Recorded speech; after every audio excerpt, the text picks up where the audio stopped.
নমস্কার দর্শক বন্ধুরা, ডিভাইন ট্রাভেল উইথ অমরেশ চ্যানেলের আরও একটা নতুন ভিডিওতে সকলকে স্বাগত জানাই। আজ আমরা চলেছি পশ্চিমবঙ্গের অন্যতম জনপ্রিয় ধর্মীয় তীর্থস্থান শ্রীধাম মায়াপুরের উদ্দেশ্যে। আমরা মায়াপুরের বিভিন্ন মঠ মন্দির পরিক্রমা করব এবং সে পরিক্রমার অভিজ্ঞতা আমরা এই ভিডিওর মাধ্যমে আপনাদের সাথে ভাগ করে নেব। তাই আপনারা এই ভিডিওটি শেষ পর্যন্ত আমাদের সঙ্গে থাকবেন। পশ্চিমবঙ্গের রাজধানী শহর কলকাতা থেকে এই মায়াপুর ধামের দূরত্ব প্রায় 130 থেকে 40 কিলোমিটার পর্যন্ত। বাসে এবং ট্রেনে করে খুব সহজেই এই মায়াপুরে পৌঁছানো যায়। আর নদিয়া জেলার রাজধানী শহর কৃষ্ণনগর থেকে এই মায়াপুর ধামের দূরত্ব পড়ে প্রায় 20 কিলোমিটার। বাসে করে খুব সহজেই এখানে পৌঁছানো যায়। আমরা বাসে করে চলেছি শ্রীধাম মায়াপুরে। আমরা এই মুহূর্তে পৌঁছে গেছি মায়াপুরের রাজাপুর নামক অঞ্চলে। এখান থেকেই আমাদের মায়াপুরের মন্দির পরিক্রমা শুরু হলো। আমরা এই মুহূর্তে যে মন্দিরের সামনে দাঁড়িয়ে আছি সেটা হচ্ছে ইস্কন রাজাপুর ধাম। এই ইস্কন ধামে রয়েছে ভগবান জগন্নাথ দেবের মন্দির, ভগবান মহাদেব এবং শ্যামন্তনী দেবীর মন্দির। এই রাজাপুর ইস্কন মন্দিরটি সকল পুণ্যার্থীদের জন্য খোলা থাকে ভোর 4:30 থেকে দুপুর 1টা পর্যন্ত এবং বিকাল 4টে থেকে রাত 8:30 পর্যন্ত। এই নবদ্বীপ ধামের এই রাজাপুর অঞ্চলটি অত্যন্ত পবিত্র জায়গা। এখানে শ্যামন্তনী দেবী অর্থাৎ মায়াদেবী একসময় ভগবান চৈতন্যের আশীর্বাদ পেয়েছিলেন। আর এখানেই ভগবান জগন্নাথ, বলদেব এবং সুভদ্রা মহারানীর মোহময় দেবতাদের পূজা করা হয়। আর এই মন্দিরটি বর্তমানে ইস্কন দ্বারা পরিচালিত হয়। এই রাজাপুর ইস্কন মন্দির সম্পর্কে অনেক গল্পকথা প্রচলিত আছে। শোনা যায় প্রায় 500 বছর আগে শ্রী চৈতন্য মহাপ্রভুর সময়ে জগদীশ গাঙ্গুলী নামে এক মহান ভক্ত এখানে বসবাস করত। বৃদ্ধ হওয়া সত্ত্বেও জগদীশ পুরীতে ভগবান চৈতন্য এবং তার প্রিয় জগন্নাথ, বলদেব ও সুভদ্রা দর্শন নিতে প্রায় 900 কিলোমিটার পথ হেঁটে ভ্রমণ করতেন। সেখানে তিনি 4 মাস থাকতেন, রথযাত্রা উৎসবে অংশগ্রহণ করতেন এবং তারপর বাংলায় তার বাড়িতে ফিরে আসতেন। প্রতি বছর এই ছিল তার সময়সূচি। কিন্তু দুর্ভাগ্যবশত একদিন জগদীশ তার অপার সুখ থেকে বঞ্চিত হয়ে পড়েন।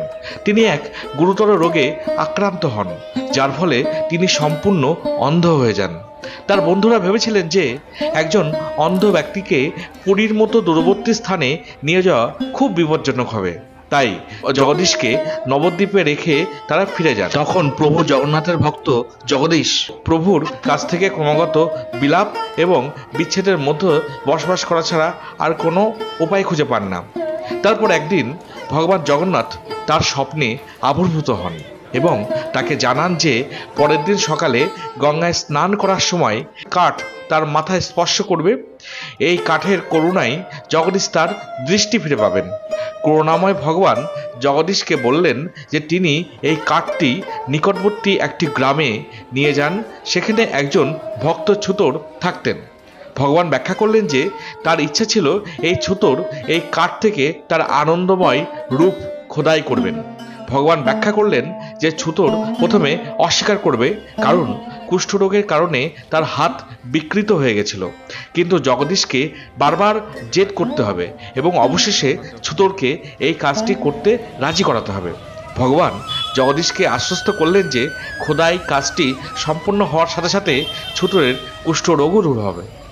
পরের দিন গঙ্গার ধারে ভেসে আসা এক কাঠ জগদীশের মাথা স্পর্শ করে, যার ফলে তার দৃষ্টিশক্তি ও পুনরায় তিনি ফিরে পান। ভগবানের নির্দেশ অনুসারে জগদীশ কুষ্ঠ ছুতরকে খুঁজতে থাকেন এবং তাকে সেই কাঠ থেকে ভগবান জগন্নাথের মূর্তি খোদাই করতে অনুরোধ করেন, যদিও তিনি প্রথমে রাজি হননি। জগদীশ জেদ ধরে থাকেন এবং শেষ পর্যন্ত ছুতার রাজি হন।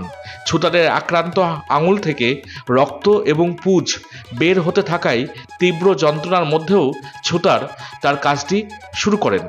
অবাক করার বিষয় হলো, খোদাই কাজ শেষ হওয়ার পর ছুতার আসলেই তার কুষ্ঠরোগ থেকে আরোগ্য লাভ করেন।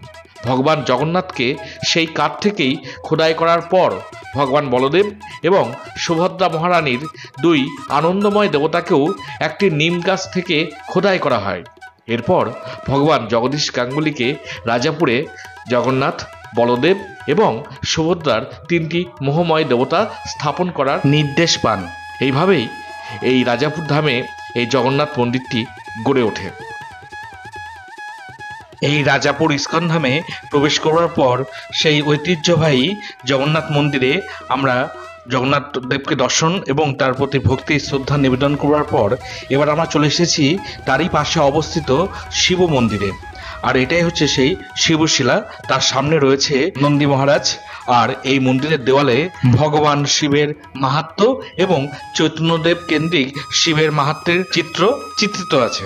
রাজাপুর ইস্কন ধামের শিব মন্দির দর্শন করার পর আমরা এবার চলে এসেছি এই মন্দিরের মধ্যে অবস্থিত ভগবান জগন্নাথের স্নান বেদি। প্রতি বছর জ্যৈষ্ঠ পূর্ণিমার তিথিতে এই বেদিতে চৈতন্যদেবের স্নান যাত্রা বড় ধুমধাম করে পালিত হয়। এবার আমরা প্রবেশ করছি এই রাজাপুর ইস্কন ধামের মধ্যে অবস্থিত সেই সেমন্তিনী দেবী মন্দিরে। আর এই সেমন্তিনী দেবীর মন্দিরের সামনে রয়েছে দেবী সেমন্তিনীর একটি কুণ্ড বা পুকুর।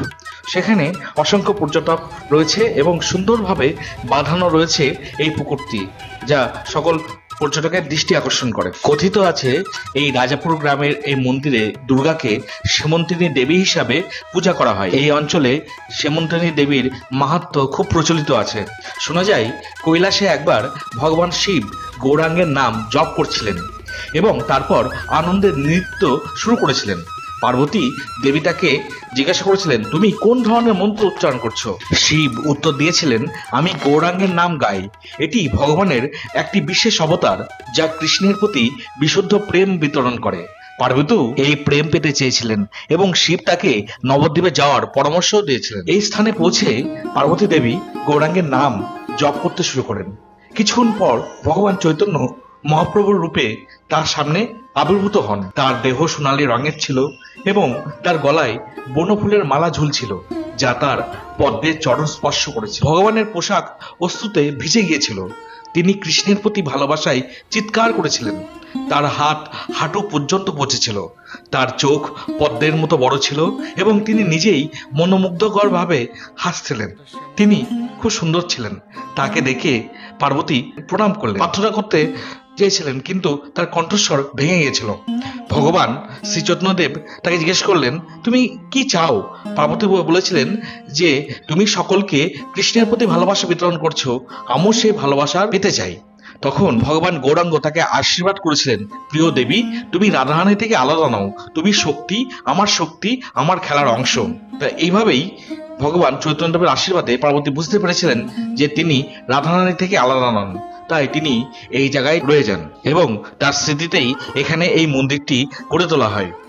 যে সকল পুণ্যার্থী এই মন্দির ভ্রমণ করতে আসেন তারা অবশ্যই এই সেমন্তিনী দেবীর কাছে এসে তাদের মনের ভক্তি শ্রদ্ধা নিবেদন করে যান। বন্ধুরা, আমাদের মায়াপুর ভ্রমণের প্রথম পর্বের ভিডিও আমরা এখানেই শেষ করছি। ভিডিওটি যদি ভালো লাগে তাহলে অবশ্যই একটা লাইক করবেন, শেয়ার করবেন, কমেন্ট করবেন আর আমাদের এই চ্যানেলটি অবশ্যই সাবস্ক্রাইব করবেন। ধন্যবাদ।